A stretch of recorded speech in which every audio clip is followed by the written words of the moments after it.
자, 이번 시간에는 기체의 용해도에 미치는 압력의 영향에 대해서 이제 공부를 해볼게요. 자, 우리가 이제 기체 용해도에 미치는 압력의 영향을 대해서 공부를 하기 위해서는 헨리의 법칙을 알아야 돼. 헨리의 법칙. 자, 헨리의 법칙이 뭐냐? 액체 내 기체의 용해도는 용액 위 기체의 압력에 비례한다. 라는 의미인데, 요거에 대해 좀 설명을 해보면, 밑에 보면 이렇게 비커 안에 이렇게 밑에 이제 물이 있고 위에 물에 독일 가스가 이렇게 있어요. 가스가 있고 위에 이렇게 뚜껑이 이렇게 닫아 있거든요. 왜냐하면 대기압을 무시하기 위해서요. 여기 액체 위의 압력을 P1이라고 할게요. 그리고 여기 압력이 여기보다 높은 거를 P2라고 할게요. 여기서 하나 더 좀 말할 것이, 기체에서는 압력이라는 의미는 압력이라는 의미는 기체의 분자수와 동일하게 생각을 하면 돼요. 즉, 압력이 증가한다는 말은, 어떤 기체의 압력이 증가한다는 것은 그 기체의 분자수가 증가했다는 뜻이에요. 알겠죠? 왜요? 요 안에서 그 압력의 정의는 뭐죠?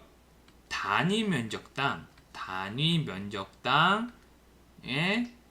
가해지는 힘을 압력이라고 부르잖아요. 그렇죠? 그러면 만약에 요 비커 안에서 요 면적에 가해지는 힘, 즉 이 분자가 가해지는 힘, 즉 힘이 클수록 더 많은 분자수가 벽에 부딪히겠죠? 그만큼 압력이 더 세지겠죠? 그 압력이 세진다는 것은 분자수가 더 많다는 얘기잖아요. 그렇죠? 이해했죠? 기체에서는 압력 이꼬르 분자수라고 꼭 개념을 알고 있어야 이게 이해가 가요. 알겠죠? 만약에 아까 전에 말했듯이 여기 용액 위의 압력을 P1이라고 하고 이 다른 용액 위의 압력을 P2라고 해요. 즉 압력은 P2가 크다고 가정을 했을 때, 즉 압력이 증가했다고 가정을 했을 때 용액 위의 압력이 증가했을 때 그만큼 용해도가 증가한다 라는 것이 헨리의 법칙이에요. 알겠죠? 이 기체가 액체에 녹는 메커니즘을 보면, 이 그 분자들이 액체 표면에 굉장히 많이 부딪혀야 그만큼 여기 액체 내에 용해될 수가 있겠죠? 그러면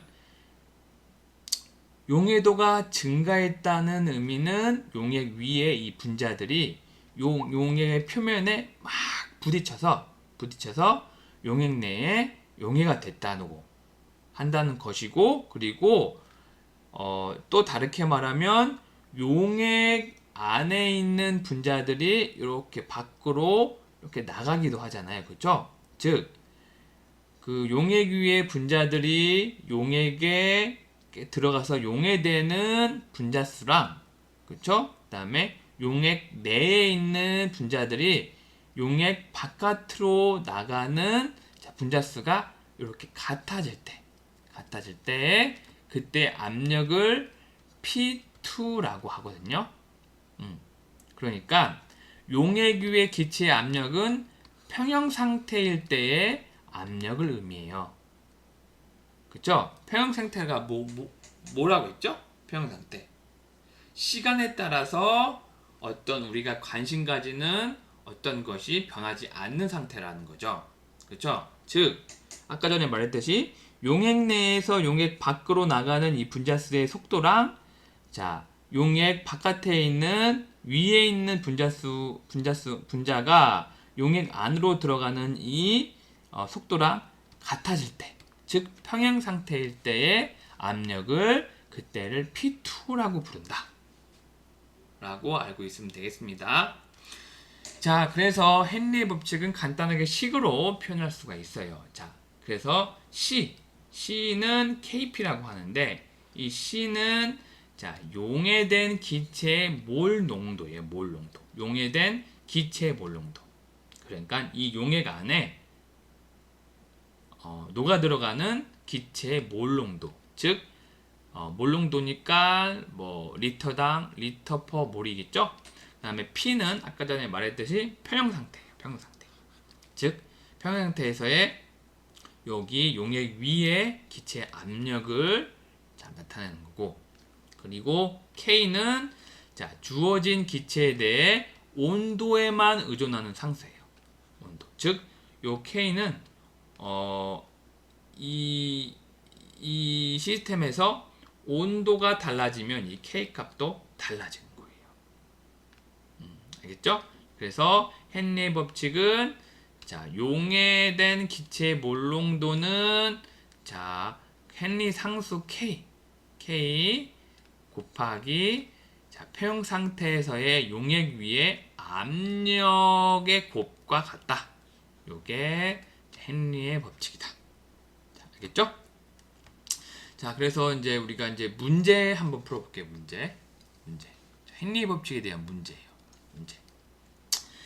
자, 질소 기체의 용해도는 자, 25도씨 1기압에서 자, 6.8 곱하기 10의 마이너스 몰 퍼 리터다. 자, 이게 자, 우리가 앞에서 말한 C 용해되는 기체의 농도죠. 즉 C는 KP 이렇게 외우고 있어야 돼요. 자, 그러면 대기압 조건에서 물에 녹아있는 자, 질소의 농도는 얼마인가? 자, 대기압 조건에서 물에 녹아있는 질소의 농도는 얼마인가? 대기 중 질소 기체의 부분 압력은 자, 0.78 atm이다. 자, 봅시다.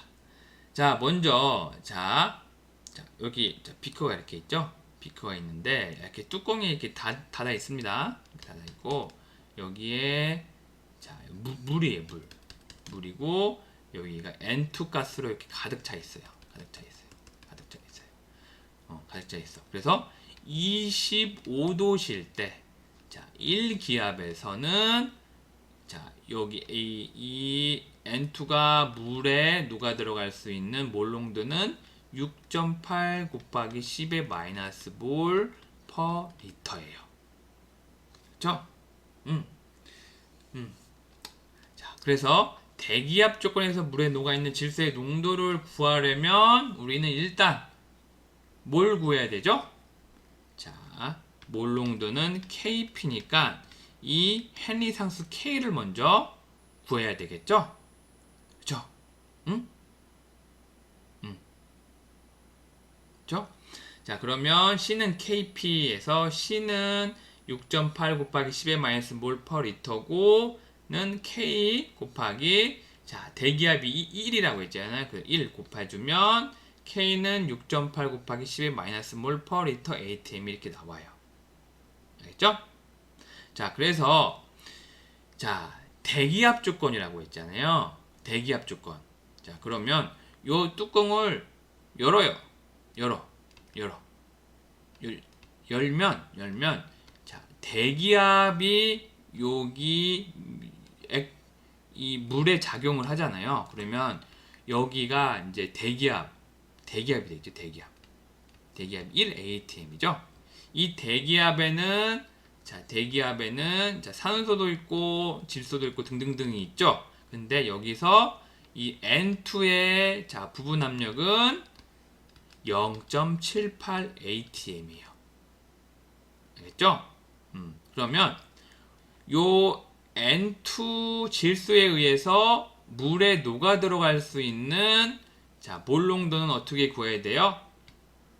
몰 농도는 자, 헨리 상수 K 곱하기 자, 질소의 부분 압력이 있기 때문에 0.78 몰 이렇게 해서 구할 수가 있죠. K는 6.8 곱하기 10의 마이너스잖아요. 6.8 곱하기 10의 마이너스 4 몰 퍼 리터 ATM 곱하기 0.78 몰 해서 이렇게 몰이 아니라 ATM이죠. 그래서 이렇게 약분하면 5.3 곱하기 10의 마이너스 4 몰로 이렇게 물에 대해 질소 기체 용해도 이렇게 나오죠. 알겠죠? 이해했죠? 자, 근데 자 이렇게 문제 푸는 건 간단해요. 근데 우리 학생들이 자, 시험을 보면 이렇게 단위를 틀려요. 단위. 그래서 자, 같이 한번 자, 같이 여기에는 이렇게 나왔지만 같이 한번 단위까지 해서 같이 풀어보도록 할게요. 자, 아까 전에 자, 요 K 값을 구하기 위해서 자, C는 아까 전에 6.8 곱하기 10의 마이너스 4승 몰 퍼 리터라고 했죠?